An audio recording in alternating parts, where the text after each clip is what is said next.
Hello, long time no see, at least from my point of view, because these last videos I've done were pre-recorded and I've been editing some, so I haven't had much time allocated into creating new ones. But I wanted to make this quick update about the CBDCs and digital IDs that they're presumably trying to push in the UK and this uproar about it. Here's my take on this. I don't think that this is the push. I don't think that they're really trying to implement it right now. I don't think that this is it. Now, before you eat me alive, I know that that this is eventually the end game, that eventually they want to do this, to implement this, the beast system as it came to be known. We know that this is the end game, but I don't think right now they're really serious about it. I think right now they're more testing the waters, if anything. Here's the reasoning, my reasoning for that. Mostly when the system tries to implement something so society-altering or even historical, they need some kind of a crisis or catastrophe to hide behind, to make as an excuse, to use as an excuse to implement these things. Because believe it or not, your cooperation is still very much important to them. They need you to cooperate, or if not actively, at least be passive enough. And this, such a history-defining moment as digital IDs and CBDCs, they're too out there. It's too out there. The politicians are openly talking about it. Keir Starmer openly talking about it. Boris Johnson coming out of retirement, openly talking against it. And saying you should not comply, that he's not going to comply because it's the end of freedom. The same with Nigel Farage. All these puppets, actors now playing this game, this theater for us, performance. When they saying, one side of the aisle is saying, no, we're not going to comply, it's tyrannical, and the other side of the aisle is saying, oh, you're not going to be able to work without it. They're usually not doing this when they're really trying to implement something, because people could rally around figures like Boris Johnson, unfortunately, because he's well known. So people could see him and have this thought process of, well, he's against it, so we should be too, and we're going to rally around him. If anything,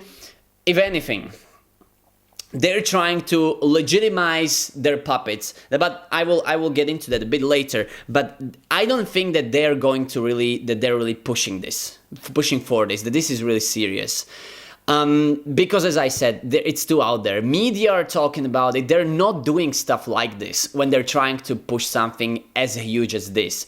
Think about when they're trying to push for gun control in the US. That's a huge thing for the Americans. So they need to proceed with mass unalivings of people with pew-pews in schools mostly, but there are also other events after which they can push this gun control narrative. Think about 9/11, for example. They would never be able to push what they already had planned, so mass surveillance and the subsequent wars that followed. They would never be able to implement it without something huge and emotional like 9/11 was.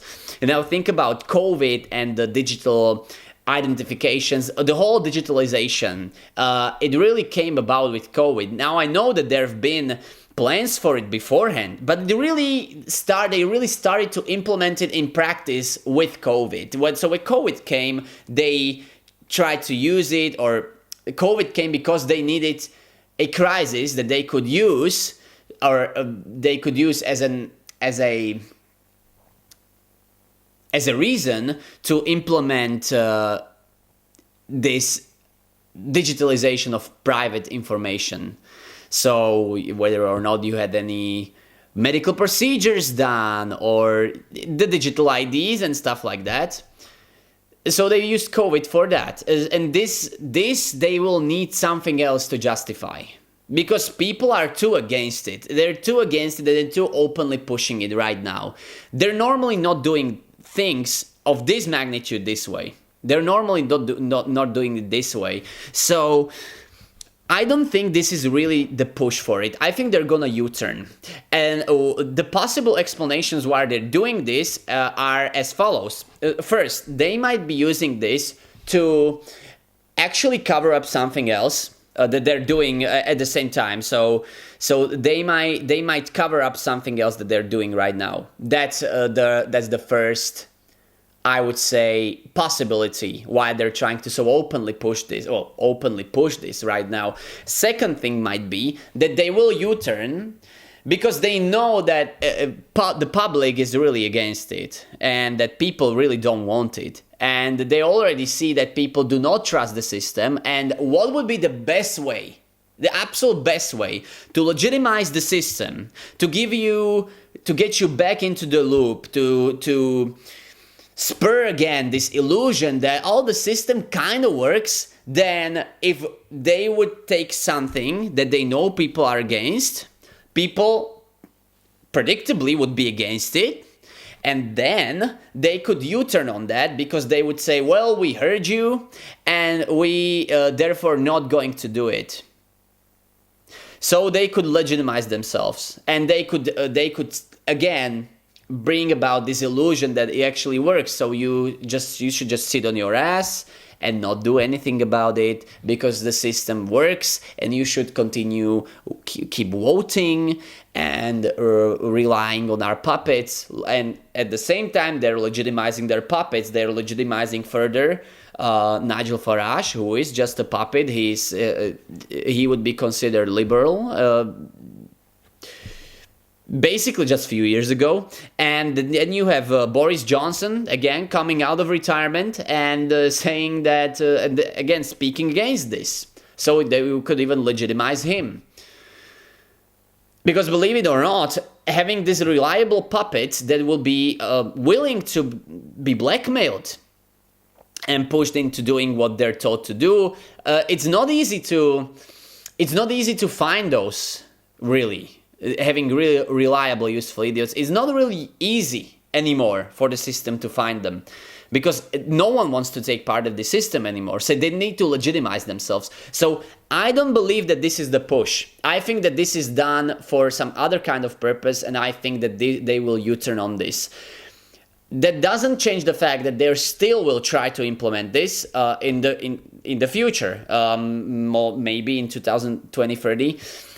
That doesn't change that fact. Now, there are multiple theories about how they could go about this. They might create a World War III to implement this. So people will be decimated and devastated, and they will say like universal basic income or something. Something like that would be the only way we could rebuild or whatever, and therefore we need you to comply with this because like cities are leveled and everything. I don't think that if they could help it, they would want the World War III. I don't think so, because they would lose a lot of control. Now imagine that you would militarize and give guns to many people that do not trust the system anymore. Not unlike in World War II or World War I, when people were convinced that they were fighting for their countries. They're the British, the best example, or the worst. They are the worst examples in many things as more time passes on. But this is unlike the Second World War, where people were convinced they were fighting for their own countries.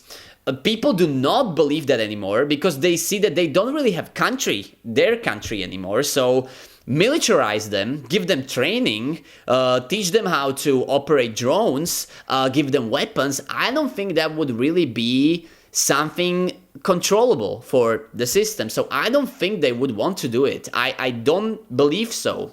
Now, might they try to do it as a last ditch attempt? Because everything else failed and people wise up to their tricks, and they just awoke at massive scale. That might be the case. They might push for the World War III then, because they would just say, well, screw it, there is no other thing we could do anyway, so we could at least try to destroy them and bring about our new order of the world after we destroy them. That might be the case. That might be the case, but I don't think they would like to push World War III if they can help it, so I don't think that is going to be the crisis they will use to bring about the CBDCs.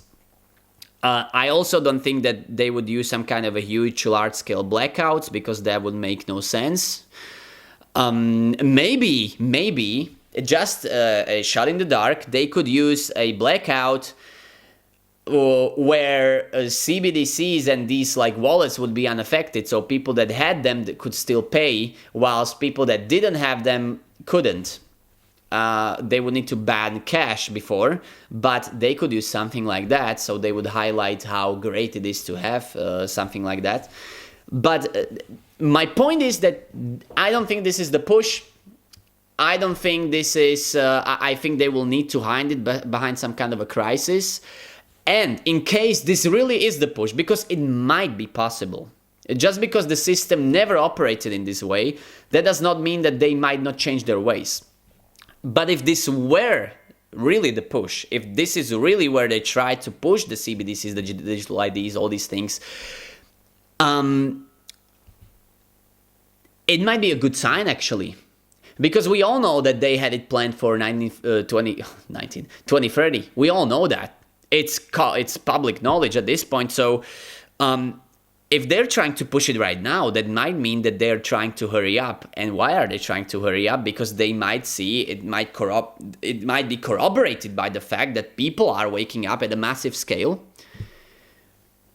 And so they need to push it fast. And if you need to push something faster, sooner than you've planned, then you're going to make mistakes. So if this is really the push, then it might be a good sign. I view it as a positive thing.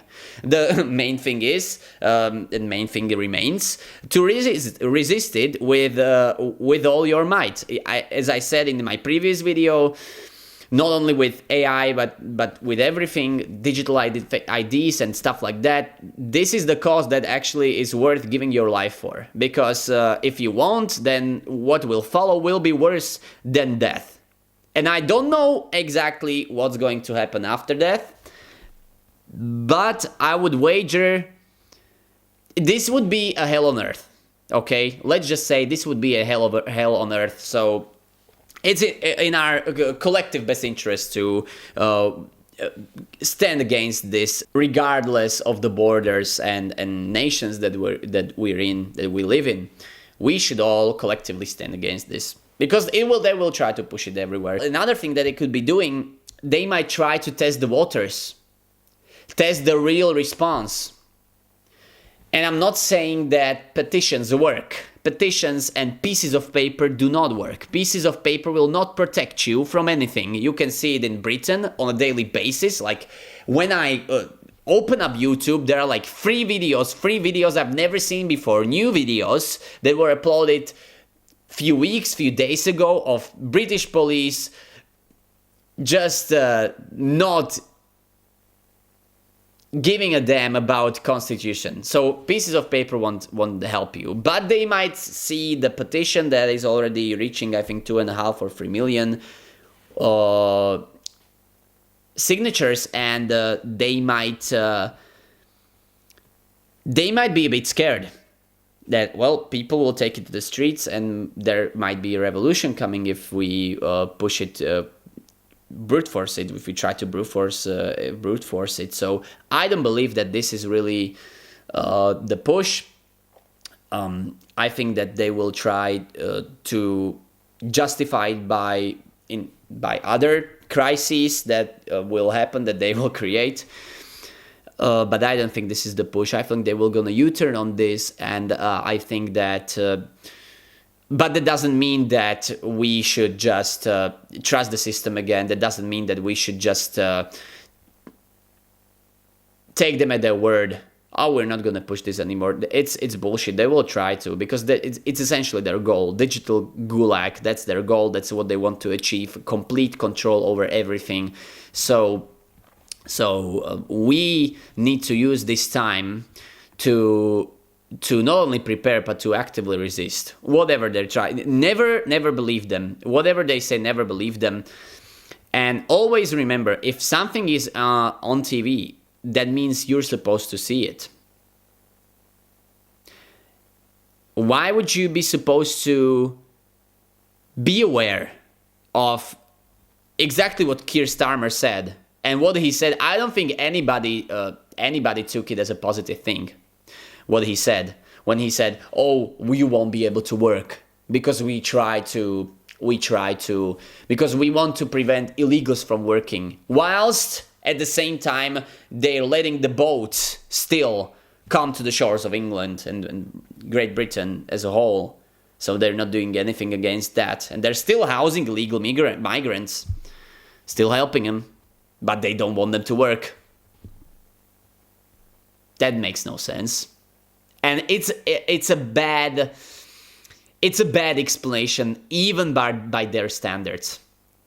It's a really bad explanation even by their standards. So don't be misguided in this. They still very much want to implement this, but I don't think they will try to do it right now. They're, I think, testing the waters or covering something else up by doing this, or trying to legitimize themselves, or, as we know, they might be doing all these three things combined. Covering things up, legitimizing themselves, and testing the waters, because that's how they operate. So keep this in mind. I will see you in the next one. I'm still editing some new videos, but keep this in mind, and I'll talk to you soon, hopefully. Bye.